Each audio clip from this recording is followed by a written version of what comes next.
let's talk about my review for Metroid Prime Remastered. So we're gonna go over this bit by bit because some people get confused about my reviews, and I feel like they're super fair. Like I always just like question like IGN's like 9 out of 10. It's like, why did you give it 9 out of 10? Like why? Break it down. So I break down all my reviews in different sections, and it's out of 100. So it's out of story, it's out of graphics, soundtrack, gameplay. Gameplay is the biggest portion of the score. It's worth 35% of the score. And I also talk about the technical. So let's go over it bit by bit here. The story, I gave it a 15 out of 20. So I gave it a perfect score for the intro, because the intro sets it up perfectly. Like you're dropped on that space station, you kind of go through that, you get used to the controls, boom. Cutscenes. For the time, yeah, they were great. Like there's just like quick cuts here and there. I thought they looked great. The bosses and the overall story, there's not much there. Like there's Ridley, and Ridley's a staple in like all, and then there was like pretty much like a Kraid, which is like a staple in all of the Metroid games. Yeah, like it wasn't anything wow worthy, right? And then also they tell the story through the scan mechanic in the game, which I'm not a fan of. Like people make fun of like Souls games for having to read the lore and like item descriptions and stuff.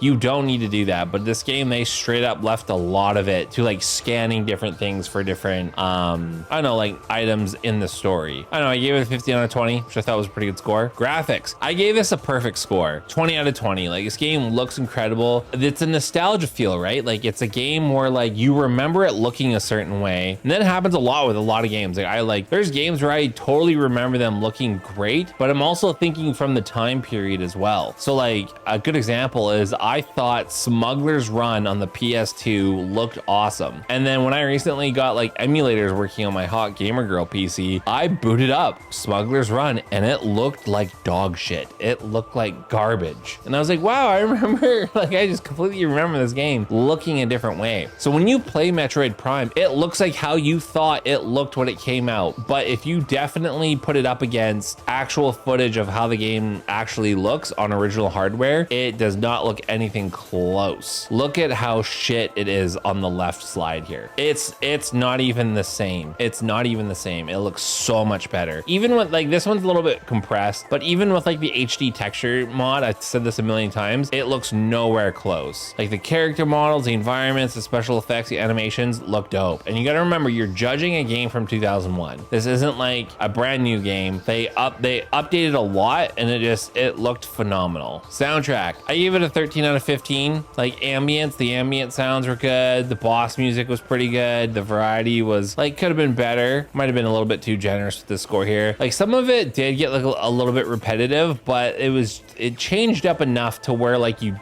I don't know, like it didn't bother you. You did notice it. I don't know, like it changed up enough. So I gave it a 13 out of 15. Gameplay, this is where it suffered a lot. Time to gameplay, 5 out of 5. Like you get right into playing. Like it's like a quick cutscene, not a big bunch of bullshit story. You get right to it. The controls were updated for more modern controllers, so like the Switch Pro controller, but it wasn't perfect. The mechanics in this game were brutal. The mechanics, the boss quality, the pacing, the replayability, all brutal. The mechanics in this game where my biggest complaints were, so I mentioned it in my little write-up here, in one of these little write-ups. So all of the switching for the different door types in the game, and I know that's a throwback to previous games, and I played the shit out of Super Metroid, so I know what I'm talking about. In the previous Metroid games, when you open up, like let's say a red door with your missiles, you only have to do that once, and then every time after that, it's a blue door. It's just a door that you can open with any weapon, and that's the case throughout the entire game. So all doors that you have to open with a certain weapon type later on are just regular blue doors after the first time you open them. In Metroid Prime, they are not. They're like rolling the dice and just picking random weapons that unlock certain doors. It like makes no sense later on in the game. Like, yeah, you need the plasma weapon to open up like doors in the later areas, but then there's like a plasma weapon door way, like, I don't know. Again, it's to unlock end game items, but it was just a pain in the ass to like switch between the weapons. And I know it's a lot easier on the GameCube controller because you would just use the C directional button, but it was fucking brutal on the Switch Pro controller because you have to press Y and then one of the D-pad buttons to select the different weapon type. And I know there's probably easier ways to do it, but that was the way that I was doing it. Huge pain in the ass. And then especially when you're fighting enemies that that require a certain weapon type, brutal, especially when there's like a mob of ads, and then like some will be wave beam and then some will be ice beam, and ice beam is the biggest piece of shit ever because it's so goddamn slow. It's so slow, and then you get stunned every time you get hit, so like your gun will be whacked away, and then so if you're charging a beam, you get hit, the charge is gone. And that happened in Super Metroid as well. Like if you got hit, it would interrupt your charge beam sometimes, but sometimes you could hold it through. I can't even remember if you hyper armored through that. It was just complete bullshit. I gave pacing a really shit score because, again, I know the game was probably trying to move around different technical limitations, but all of the crisscross fetch quests that you do in Metroid Prime is disgusting. So they've only got like a few areas. So they've got like the landing site area, they've got the Talon overworld, they've got the Magmoor caverns, and then they've got the Fendora drifts, and then they have the Phazon mines, and then that's pretty much it. So it's like 5 areas. It's not that much. Plus each area is not that big. What they do to get around that is you will go to the Magmoor caverns and then pick up one item, and then you have to go back to the Talon overworld to pick up another item. Then you go back to the Magmoor caverns. Then you go back to Fendora drifts. Like it's crisscross. It's just like, go fetch this now, go fetch this now. And that's to get the most out of all of the areas in that game. And yeah, if you've played it a few times and you plot your course accurately, you could probably blast through that game in no time. But for first timers, like holy shit, there's a lot of back and forth, and it really makes you appreciate modern games because you're just like, oh my god, kill me. I have to go all the way back to this other area. You have to switch your weapon for the different doors. You have to deal with the mobs again, and it is brutal. And this is a game where the mobs don't like have a chance to drop a certain item. They only drop replenishments. So they only drop replenish health, replenish missiles. That's it. They don't drop anything special. Like killing them or like stopping to kill them is dumb. It's not even worth doing. So a lot of times you're just running past them or just like trying not to get hit. Super duper annoying. Again, it's a product of its time. It's like, it's something that like today now we would totally shit on, and I am shitting on it now. But back then, like that was kind of the norm. But still, I'm judging a 2001 game in 2023. So my rating is accurate to today's ratings. Boss quality, I gave it 2 out of 5 because there wasn't that many bosses, to be honest. Like there's like the opener boss in the opening tutorial area. Then there's like a big flower boss. Then there's a rock boss. Then there's like bosses that are just like big versions of regular sized enemies. And then there's the final boss. And then there's Ridley. And also the bosses like have jank mechanics where like, again, the Ridley fight, like you're supposed to hit it in the mouth and then it exposes its chest. But like there's only certain times where you could hit it in its mouth because it was like supposed to be when it was like charging a beam. And the hitbox and the hit window was so small. And like, I don't know, like I just had a really tough time and it wasn't very clear what to do. Again, I feel like a lot of people will struggle with that. So that's why I gave it such a low score. And then the replayability, like, yeah, I guess you're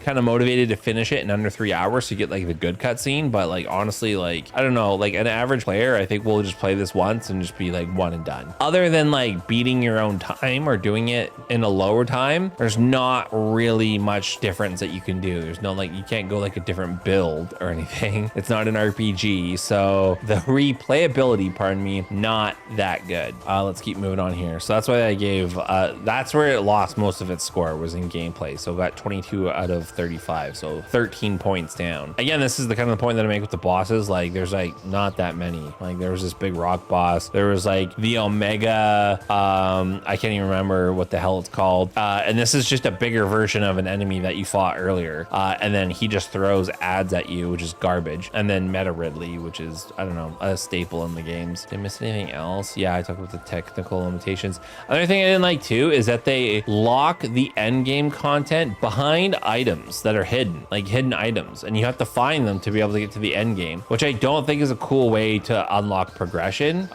Because I don't know, like some shit's hidden pretty well. So, and it's not like natural for people to like know where to find this shit. So I don't know if they did that in later games, but locking hidden items behind for progression is not a cool way to do it. I would say like after a boss, you get a piece of the Chozo artifact, and then that would be a good way to go. And some of them you do that, but I don't know, it wasn't very clear. Technical, I gave it a 10 out of 10 because the game runs great. It's a 22-year-old game. They've worked out all the bugs. I didn't really experience any bugs. I think like one time maybe an enemy kind of like disappeared or like deloaded from the game, but that was it. Like, I don't know, there was like no glitches. But apparently this remaster has been like sitting on the shelf ready to go for some time. So I don't know, it definitely shows. Like it ran great. I don't know, no complaints. The performance is great on Nintendo Switch, amazing. So the total I gave it, 80 out of 100. And that's just like, it was so close to being just good. I almost like wanted to dock at a point just to make it good, but I didn't think that was fair. So it got the bare minimum to make it amazing, even after all of those complaints I had about the gameplay. Because honestly, there is an option to switch it to casual mode, and I would 100% recommend that for everybody. Just play it on casual mode. Do not play this on regular. I felt that a lot of the enemies had bullshit HP. I don't know. Play it on casual and you'll just have a good time. But it was funny because I put out this review and then somebody commented, and like this person had a good point. They're like, to your point, the color-coded enemies having to switch weapons, that issue doesn't exist in the classic controls. I agree. So like if you had a GameCube controller, the directional C button was how you switch between the different weapon types much quicker. This other person who fucking deleted their comments now was like, you just like pissed and moaned and you complained about the same thing, but yet you still gave it 80 out of 100. Like you still called it amazing. I put, that's why my rating system is fair. It's all there where I gave points and where I didn't. I can gripe about whatever I want because it's my review. Have you even played the game? Because I fucking hate when people will make their shit comment and they haven't even played the game. And I'm like, why am I talking about this with you then? If you haven't even played the game, you probably have no